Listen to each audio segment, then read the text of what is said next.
13e conte de Diane Setterfield. Ah, pour une fois que je bloque pas sur un nom. C'est l'histoire. Il était une fois dans la ville de Foix. Alors comment elle s'appelle? Margaret.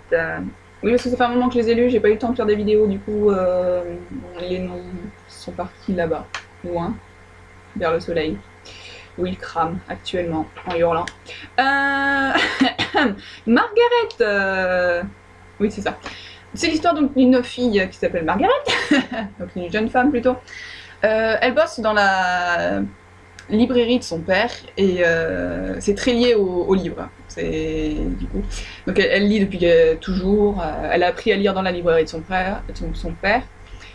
Et de temps en temps, en fait, elle est particulièrement intéressée par les biographies. Et de temps en temps, elle s'amuse à écrire des biographies du coup sur des gens célèbres, tout ça, en recueillant des trucs. Enfin, elle aime bien rechercher. Enfin, c'est vraiment, c'est pas son boulot, mais elle aime faire ça. Et un jour, il y a Vida Winter qui lui envoie une lettre qui lui demande d'écrire sa biographie. Vida Winter, c'est une auteure très connue qui, lorsqu'on lui demande des questions sur sa vie privée, en fait, elle invente une histoire.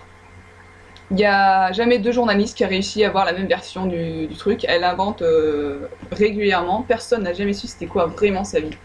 Et donc là, elle est vieille, en fait, elle est mourante, il me semble qu'elle avait dit. Et du coup, elle veut, ça y est, elle veut raconter son histoire et elle choisit donc Margaret pour le faire. Donc Margaret, au début, elle commence à faire des recherches parce qu'elle avait jamais lu Vida Winter et tout ça. Et le 13e conte, en fait, c'est un des livres donc, de la fameuse Vida Winter. C'est un livre qui contient 12 contes, en fait. Et le 13e conte n'a jamais existé. Mais le titre est resté le 13e conte, même si plus tard le titre a changé. Tout le monde appelle ce livre le 13e conte. Et au final, tout le monde se pose la question, c'est quoi ce 13e conte, en fait? Donc c'est ce qui va pousser Margaret à dire oui. Et pour ça, elle va donc aller habiter dans la grande demeure de Vida Winter. Avec la bonne et un jardinier, pour dire si t'as le truc de film d'horreur déjà. Le téléphone portable ne passe pas. Et donc Vida Winter va commencer à lui raconter sa vie, ou plutôt la vie de certaines personnes, et on essaie de deviner qui elle est dans l'histoire.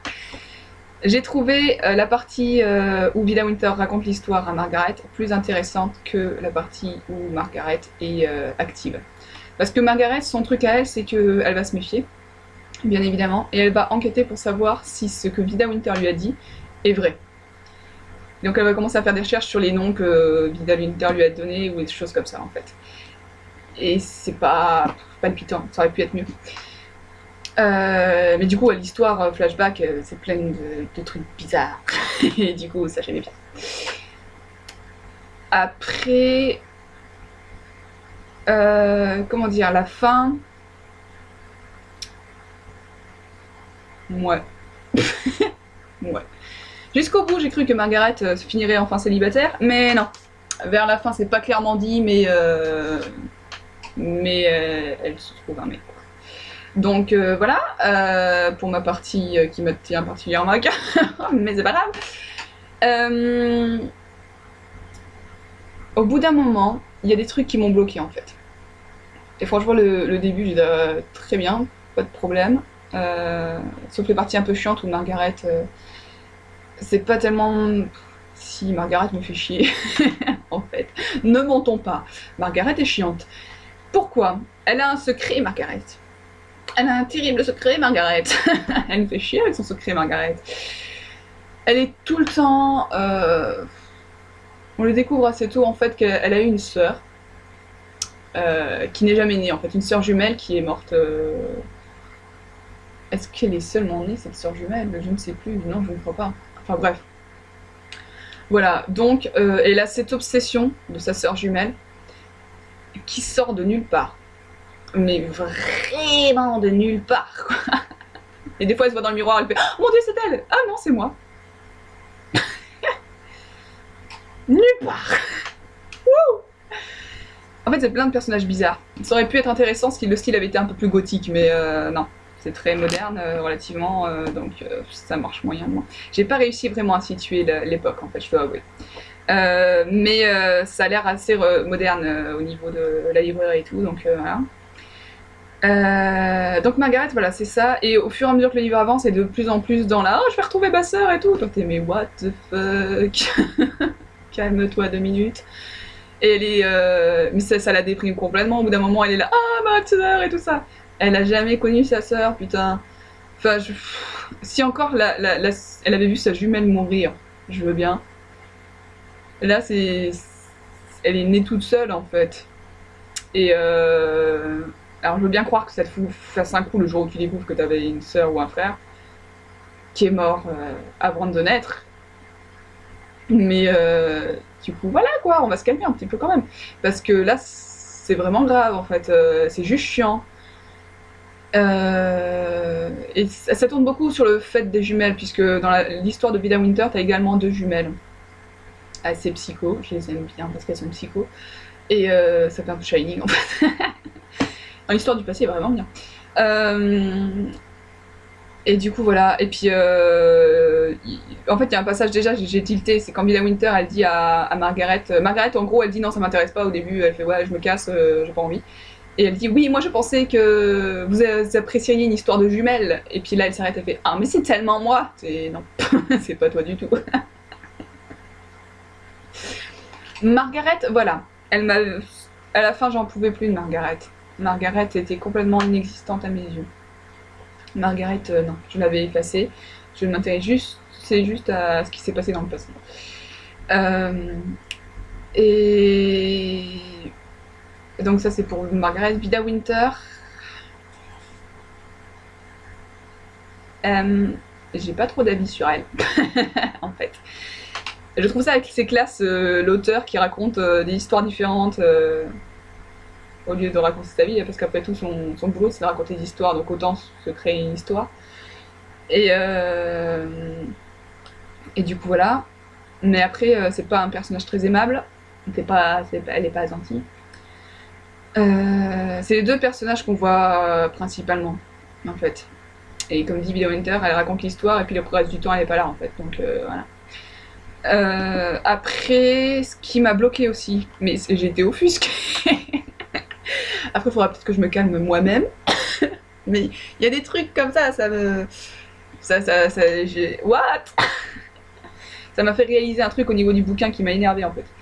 Il y a un moment. Margaret tombe malade. Je sais plus pourquoi. Et donc il y a le médecin de Vida Winter. Le jeune médecin. Que tu vois 2-3 fois et à la fin il est maquillé avec Margaret, t'as pas compris. Bref, le vieux médecin qui va donc s'occuper de Margaret tant qu'à faire puisqu'elle est malade. Et il y a mis franchement le mec quoi. Et il commence à lui dire oui, vous lisez beaucoup de bouquins et tout ça. Elle fait ah bah oui, je lis que ça quasiment. Oui, alors la Dame en blanc, je suppose, Jane Austen, Jane Eyre. Puis elle fait bah oui, tout ça. Il fait bon, je vais vous donner un bon médicament. Et il lui prescrit de lire Conan Doyle. Je me souviens juste de ça, de Sherlock Holmes du coup de Conan Doyle. Et j'étais mais à quel niveau de ta vie tu te dis que si une fille tombe malade c'est parce qu'elle lit trop de bouquins romantiques? À quel niveau de ta vie tu te dis que la fille n'a jamais lu Conan Doyle de sa vie? Le mec il suppose que comme c'est une fille, elle n'a lu que Jane Eyre, la Dame en blanc et Jane Austen, tu vois. La fille, elle a grandi dans une librairie, elle aurait jamais ouvert Sherlock Holmes. C'est le seul bouquin que j'aurais lu de ma vie, mais c'est pas grave. Mais j'étais et j'ai réalisé tout au long du bouquin, quand parce que Vida Winter du coup elle lit beaucoup aussi, mais quand les 2 filles parlent des bouquins qu'elles ont lus, elles citent Jane Eyre, la Dame en blanc et Jane Austen. Juste ça. Il n'y a que ça qui existe. Et j'ai trouvé ça tellement insultant de supposer que les filles ne lisent que ça. Alors bien sûr, au début, elle dit comme quoi elle a lu Dickens, elle a lu d'autres trucs, quoi. Mais quand il s'agit de parler des bouquins qu'elles aiment, elles n'aiment que Jane Austen, elles ne lisent que ça, que Jane Eyre. Et, ça m'a frappé, c'est vers la fin que le médecin m'a dit ça, et ça m'a tellement frappé à ce moment-là, j'étais, ah, putain. Mais, ah, putain, ça m'a tellement énervé. Mais j'étais, ah, mon Dieu, quoi, le gars. Oui, alors, vous lisez un peu trop de romances, vous vous identifiez un peu trop au personnage. Du coup, quoi, elle a des vapeurs et s'évanouit. Ah bah super médecin, je veux pas t'avoir comme médecin, ça m'étonne que l'autre est en train de crever. Tu lui as prescrit quoi? Une lecture de Dickens? Abruti, connard.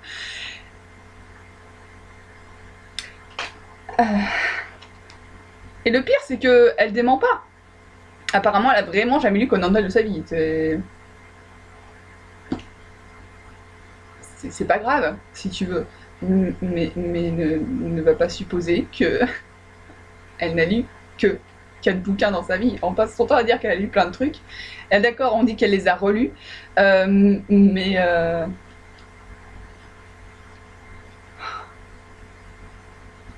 ce passage, quoi. Petit médicament, je vous conseille Sherlock Holmes, un peu plus de trucs, voilà. Bouffe-les tes bouquins, connard. Bouffe-le.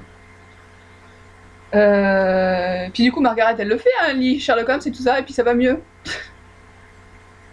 Si vous êtes malade, lisez Sherlock Holmes. C'est ça le message. Je me suis complètement plantée. Oh là là. Franchement, ça m'a bouffé le livre. En un coup. Bam, 2 phrases, c'était fini. Et du coup, j'ai réalisé que toute la fin du bouquin, c'était ça en fait. C'est les filles ne lisent que des Jane Austen. Si tu veux. Il y a un autre moment où, dans le passé, la fille, enfin l'une des jumelles du passé en fait, parle à un garçon et le garçon il lit pas beaucoup et à un moment elle lui dit oui est-ce que non je sais même plus, non c'est Margaret qui veut passer Jane Eyre à un gars et qui est lié à son enquête et le gars il fait ah oui j'ai déjà essayé de lire mais j'ai arrêté au bout de 10 pages. Bah oui les garçons ça lit Sherlock Holmes t'as rien compris. Enfin ah là là tellement à l'ouest lui il a rien compris quoi. Moi non plus j'ai rien compris d'ailleurs. Du coup, le 13e conte, c'est un de garçon ou de fille, parce que, quoique, c'est une fille, donc c'est forcément un garçon, un livre de fille. Donc ça va, je suis dans les coups. Je suis contente. Je suis sûre qu'il y a autant d'hommes qui aiment Jane Eyre que de femmes. J'avais jamais vu ça, une classification du style de bouquin dans un bouquin. Les filles elles lisent ça, les garçons ils lisent ça. Au bout d'un moment ça faisait vraiment ça. Alors je pense pas que l'auteur avait pensé filer ce genre de message, mais ça fait trop ça quoi. Et ça m'a saoulé. Ça m'a grave saoulé. À un point monumental. Après, comme dit au niveau de l'histoire est bonne.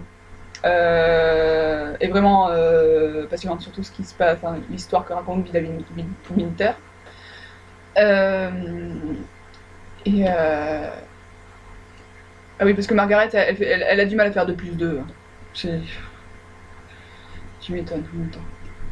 Donc, genre, page 100, t'as deviné 3/4 du truc, et elle, il lui faut une dernière page pour capter quelque chose. J'exagère, hein, pas page 100, c'est. Au fur et à mesure, en fait, tu fais tes propres déductions, mais Margaret, elle fait pas de déduction, elle. Elle note son truc, elle va enquêter, elle dit « Ok, c'est bon, je vais me coucher ». Les initiales, c'est le même nom que cette personne, donc forcément ils sont reliés. Je me demande ce que ces initiales veulent dire. Et elle cherche pendant 3 secondes. Toi t'es là. Les initiales? Regarde tes notes, connasse. Réfléchis. Apparemment, Jane Austen, ça rend stupide apparemment. Méfiez-vous. Faut pas lire des trucs de fille.